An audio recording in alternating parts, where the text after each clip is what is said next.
These things create an internalized low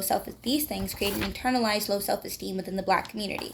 Thus, you can weaponize that low self-esteem, and you weaponize those stereotypes that created that low self-esteem to pit Black men and Black women against each other, or particularly pit Black men against Black women, and present white women and the proximity to whiteness as the prize, thus creating a form of oppression that is incredibly isolating.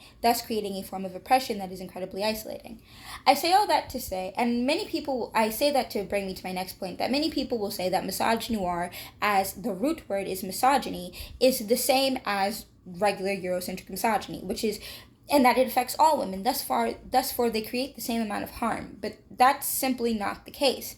When we look at the aspects of everyday life, like I mentioned before, such as the maternal birth rate, such as the maternal mortality rates, the mortality rates of Black women in hospitals, the disproportionate domestic violence rates, which can be cited within my slideshow, but also one of the sources that I will be looking from. One of the sources that I will be citing to you is the O'Neill Institute of Georgetown Law states that Black women are 2.6 times more likely to die from maternal-related illnesses that would have been preventable, thus showing how, especially comparatively to white women, thus showing that within the medical industry, the industry that is literally created to save lives, they're being disproportionately affected and their lives are being disproportionately lost. Anecdotally speaking, we see this when there was a Black woman whose baby was decapitated in the birthing room. So saying that because it is also a form of misogyny that they create the same harm is simply not the case.